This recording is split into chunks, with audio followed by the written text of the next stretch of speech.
Listo, arrancamos entonces. Estamos recuperando la clase del martes porque estoy participando en el Congreso de Docentes que sigue ahora, pero bueno, tenemos que ver la forma de avanzar porque si no, no vamos a no vamos a poder terminar este tema y es importante que lo hagamos. Entonces, vamos a continuar con la parte de protección de motores que lo habíamos dejado la anterior vez.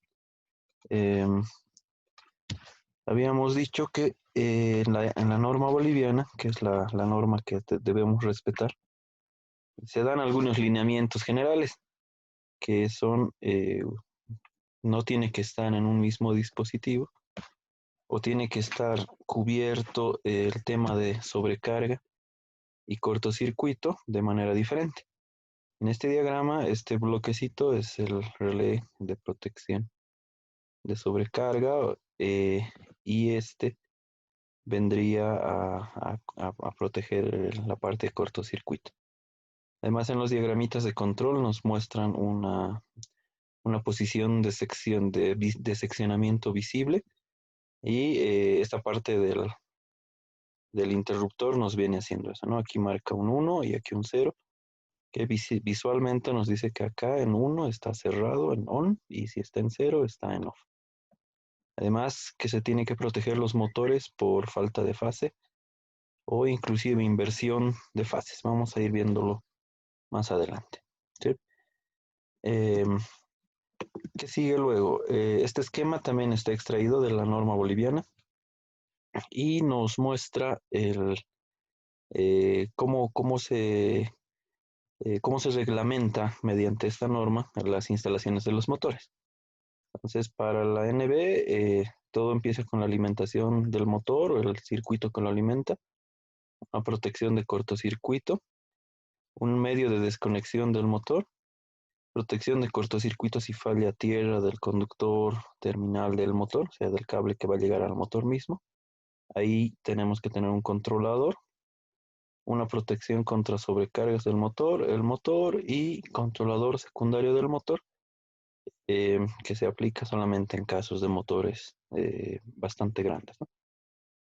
Para acá es una alternativa donde se prevé la utilización de arranque suave y variación de velocidad, ¿no? Esos son elementos de arranque y control de velocidad del motor, de torque también, que incluyen entre sus propiedades la protección propia del motor contra sobrecargas y cortocircuitos. Entonces, con variador y sin variador, digamos, ¿no? Ese es el esquema general que tiene que tener un circuito de motores. Lo que nos interesa de este esquema a nosotros es la parte de protección y un poco de control, porque hay cierta codependencia. ¿Sí? Entonces, vamos. ¿Cuáles son las causas de fallas en los motores? O sea, ¿contra qué tenemos que protegerlos? Entonces, se dividen en dos grandes grupos. Pueden ser fallas externas o pueden ser fallas internas. Eh, las fallas internas son los que se dan en el mismo motor, ¿no? Y aquí están detalladitas. ¿Cuáles serían? Cortocircuitos entre fase y tierra, entre dos fases y en los devanados, ¿no? Cualquier cortocircuito es falla interna. Sobrecalentamiento, barra rota en los motores jaula de ardilla, problemas en devanados y otras que ocurran, ¿no? Pueden ser enrodamientos, por ejemplo, rotura del ventilador del motor, que es parte del motor, ¿sí? Entonces aquí no solo es lo eléctrico, sino algunas cosas mecánicas que son componentes del motor. ¿Y cuáles son las fallas externas? Las fallas externas están segmentadas en estas. Son fallas en la red de alimentación, fallas de condición de funcionamiento del motor y fallas en las condiciones de instalación del motor. En estas condiciones, eh, esto, ya. ¿Cuáles son estas fallas en la red? ¿Qué les puede afectar al motor? Una inversión de fases. Ustedes saben que un motor trifásico, si se le invierte una fase, gira al revés, ¿no? O sea, en vez de girar en un sentido horario, por ejemplo, va a girar en el sentido antihorario. Subidas, bajadas de tensión, que es algo que nosotros tenemos a diario. Desequilibrio de fases, esto puede ser originado en la red externa o en nuestro sistema interno de distribución. Y finalmente, interrupción del servicio. Pero esta interrupción del servicio no es el corte total que tenemos, ¿no? Que de repente se apaga toda la cuadra y ahí está nuestra instalación. Esta se refiere a interrupciones como los microcortes o los sacs de tensión, pequeños cortes de una o de todas las fases, ¿no? A eso se refiere esta interrupción. Que debería decir temporal, tal vez, ¿no? Después tenemos condiciones de funcionamiento del motor. Aquí ya nada tiene que ver la red, sino la función que está haciendo el motor. Tenemos estados de sobrecarga. O sea, si sobrecargamos demasiado el motor, tenemos un problema ahí.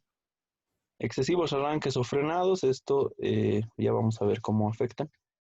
Condiciones ambientales severas, mucho polvo, mucho calor, mucha humedad, todo eso afecta. Inercia de carga y, bueno, y algunas otras cosas más. Hasta insectos en motores que operan en exteriores pueden causar problemas, ¿no? Serían como elementos extraños que se van a meter dentro del motor, pueden afectar la ventilación, etc. Todo lo externo entra acá. Y por último, las condiciones de instalación, que estas son más de diseño y del montaje mismo, ¿no? Aquí están ejes desalineados, desequilibrio de las masas mismas del motor, fatigas en el eje, bueno, hay motores que los acomodan en sus bases eh, estando o haciendo mucho esfuerzo, ahí tenemos problemas de montaje y eso a medida que vaya funcionando nos va a traer problemas. Vamos a desglosar un poquito esto. Entonces, las fallas internas, volviendo, ¿no? Hemos visto las fallas externas y las fallas internas. Vamos a analizar un poquito las internas y hablamos de las fallas en el estator o el rotor. ¿Por qué se producen en el estator o en el rotor las fallas? ¿No? Y aquí la palabra... Perdón, ingeniero Azatia, muy buenas noches. Le habla el ingeniero Alex Halcón. ¡Oh! Ingeniero, buenas noches. ¿Aló? Hola, hola. ¿Cómo Muy está? buenas noches, ingeniero. Muy buenas noches, jóvenes estudiantes. Mil disculpas por la interrupción en la clase. Somos parte de la comisión de evaluación del presente semestre o del semestre que está concluyendo y quisiéramos empezar con lo que es la evaluación. No sé si estás ahí, compañero Cristian. Sí, Inge, buenas noches, Inge, buenas noches, compañeros. Estoy aquí, Inge. Muy bien, muchas gracias, Cristian. Como verán, compañeros, la comisión está completa en este momento, tanto de la parte docente como la parte estudiantil. Para lo cual, ingeniero Azatia, le pediría un par de minutos que nos pueda ceder su clase para que empecemos con la evaluación.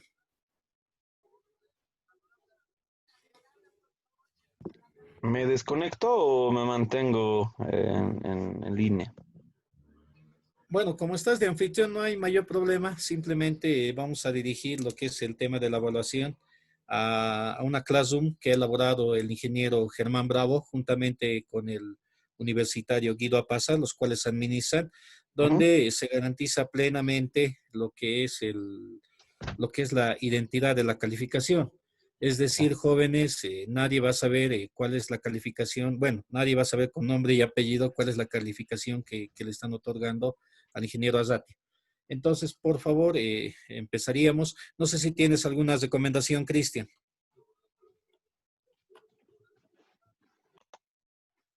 Listo.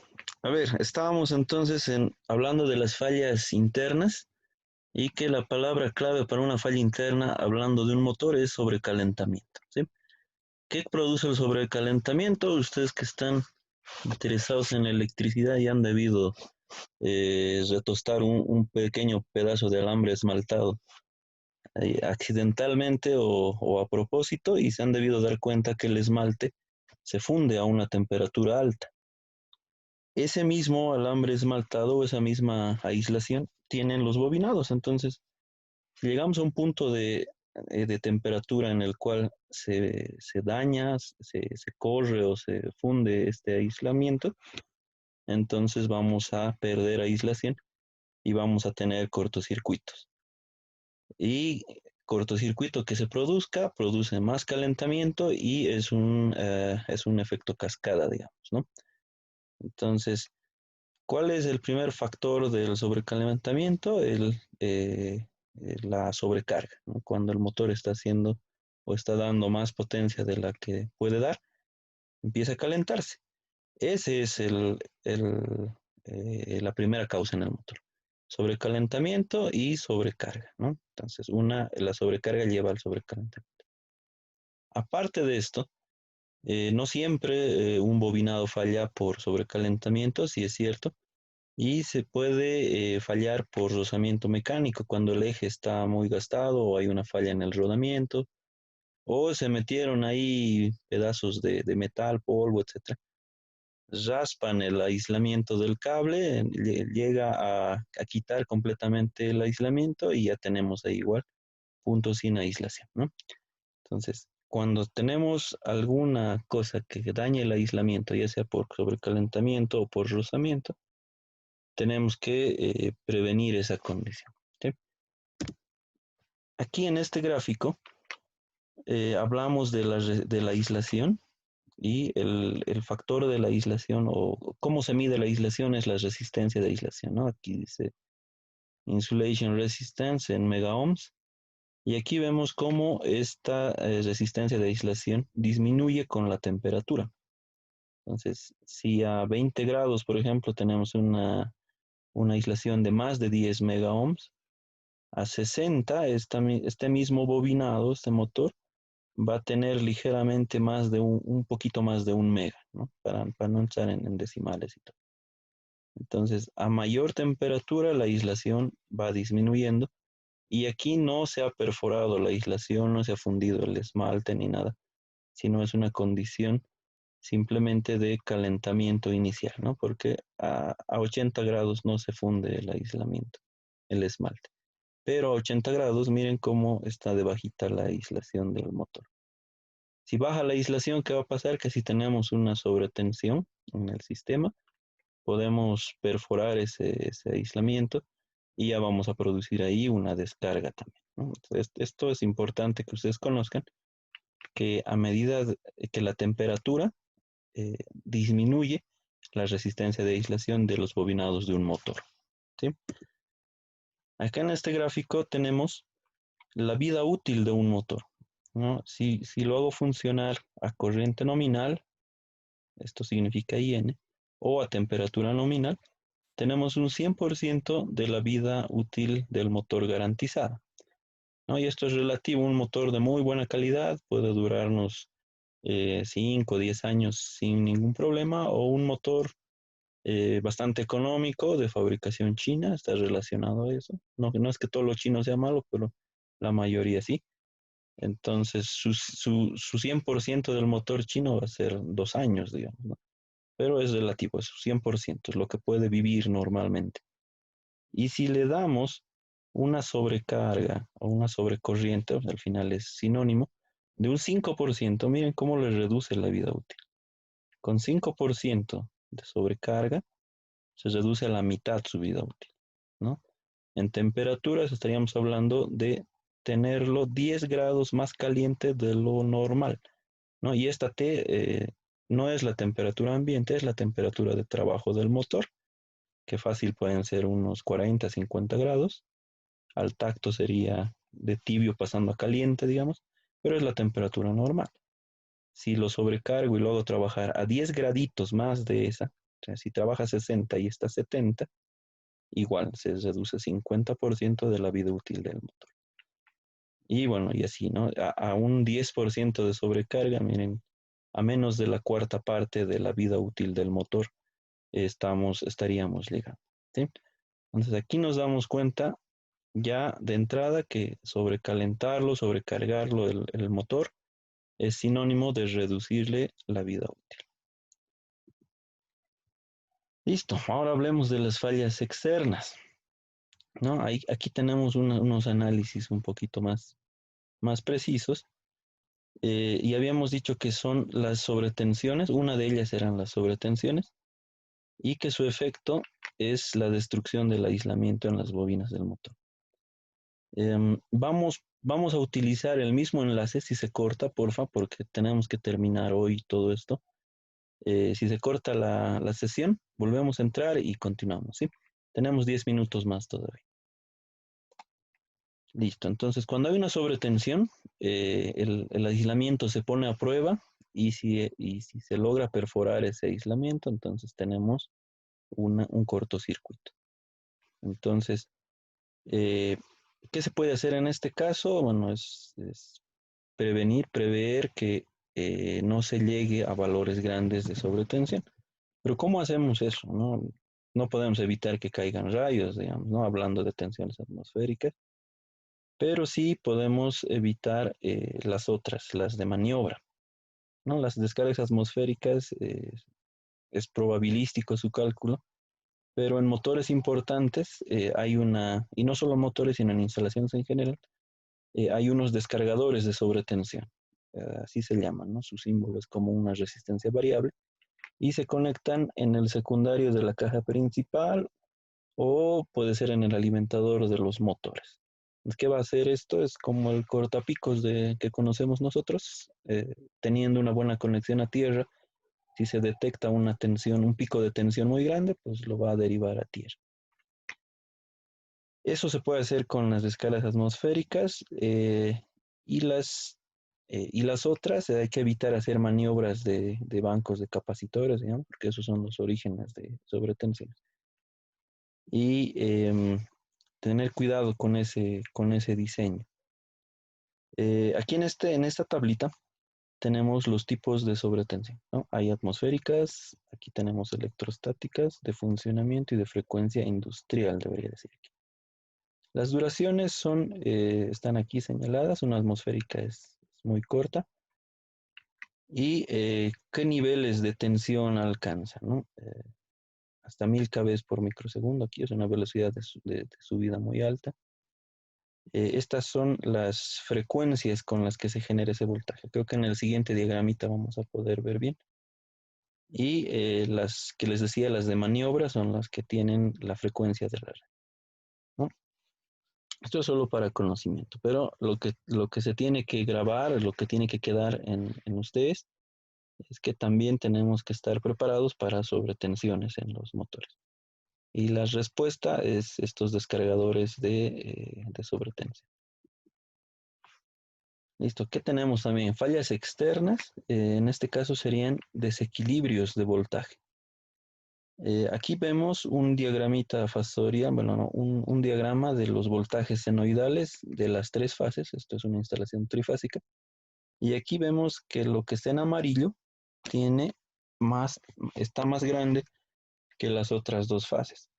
Esta, según los colores aquí mostrados, es la fase 3 y tenemos, por lo tanto, un desequilibrio entre las fases, no están iguales. Y acá es un desequilibrio en magnitud, ¿no? Está más grande la fase 3 y la fase 1 es la más chiquita. La fase 2 verde está como que en medio de las dos.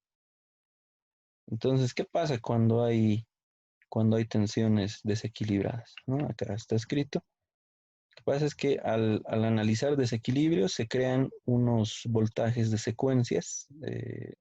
Cuando hay desequilibrio en fases, ustedes saben que se divide en voltajes de secuencia directa, inversa y cero. En este caso, se generan voltajes de secuencia inversa. Y esos son como que quieren empujar al motor en el sentido contrario del giro al que está funcionando, ¿no? Es como que alguien está haciendo el esfuerzo al revés. Y no, aquí todavía no terminamos esto. Y eso va a producir calentamiento. Y ahí está la palabra clave, ¿no? Calentamiento es falla para un motor. Entonces, hay que tomar en cuenta eso. No podemos tolerar una red desequilibrada. Y aquí, en este grafiquito, podemos ver cuánto deberíamos, o cuánto se afecta la potencia nominal del motor en función del desequilibrio. No es mucho, pero hay que tomarlos en cuenta. Por ejemplo, a un 5% de desbalance, que es el caso más crítico de este gráfico, estamos hablando de disminuirle a ojo de buen cubero un 0,78 la potencia del motor. O sea que si tenemos un motor de 10 HP, un motor mediano grande, y si en esa red estamos con 5% de desbalance, entonces no le puedo sacar 10 HP a ese motor porque se va a calentar, solo debería aplicarle 7,8 HP, ¿no? Para evitar sobrecalentamiento. Entonces ese análisis se hace con motores en carga, o si mi red es definitivamente desequilibrada y no puedo hacer nada para volverla equilibrada, entonces en el diseño del motor le pondré un motor más grande, ¿no? Si mi carga es como para 10 HP, le tendré que poner una potencia mayor para que pueda funcionar sin sobrecalentamiento, ¿no? De eso se trata este gráfico, de ver cómo se disminuye la potencia útil del motor sin que tengamos que sobrecalentarlo en presencia de desbalance en los voltajes.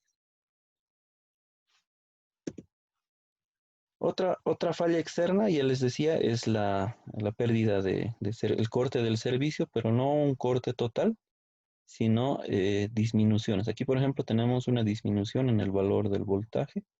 Esto es una falla en la red lejana, probablemente había un cortocircuito, qué sé yo, y recuperamos la normalidad. Y aquí está simbolizado un microcorte, ¿no? Aquí la tensión es cero y volvemos a tener el voltaje en esa fase. Entonces, ¿qué va a producir esto? O sea, ¿en qué le va a afectar al motor? Lo que pasa es que si detecta esto el motor, es como si se hubiese desconectado. Claro, va a estar girando por la inercia y todo eso, pero vamos a tener que arrancar ese motor, pero en un tiempo bien chiquito, ¿no? Cada ciclo de un voltaje, cada ciclo en 50 Hz es 20 milisegundos. Entonces, acá, por ejemplo, en este cortecito, que es un ciclo, en 20 milisegundos vamos a tener que arrancar ese motor. Es como si lo hubiéramos detenido por ese tiempo pequeñito. Entonces, si pasa eso, todos los motores de mi planta, porque estamos hablando de instalaciones industriales, todos los motores estarían como arrancando de nuevo después de que ocurra esto. Y si todos los motores arrancan juntos, van a ocasionar una caída de voltaje. Y si se disminuye el voltaje, se disminuye el torque del motor y por tanto su tiempo de arranque es mayor, ¿no? Entonces, cada que hay una interrupción es como si yo apagara el motor y lo volviera a arrancar.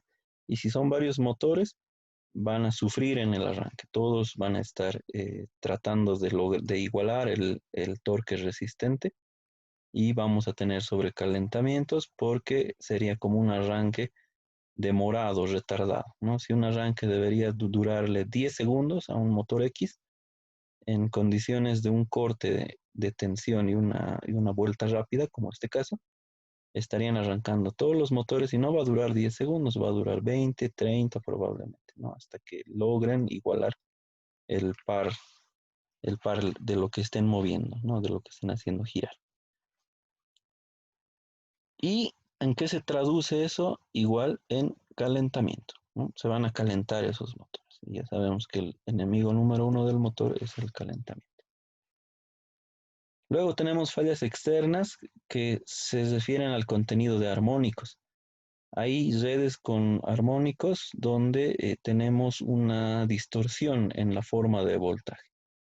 Entonces, al estar distorsionado el voltaje, tenemos ahí presencia de armónicos que son múltiplos del valor de frecuencia nominal. Por ejemplo, si es 50 Hz, el armónico de primer orden sería de 100 Hz, el de segundo de 150 Hz y así, ¿no? De 50 en 50 vamos subiendo. ¿Qué ocasionan estos armónicos? Pues ocasionan corrientes parásitas. Como tienen frecuencias altas, generan corrientes parásitas en el hierro de los núcleos, y esas corrientes parásitas generan calor, ¿no? Y también originan pares pulsantes, como dice aquí, que hacen vibrar al motor, una vibración muy alta y también generan excesivo ruido. Listo, ya se va a cortar esta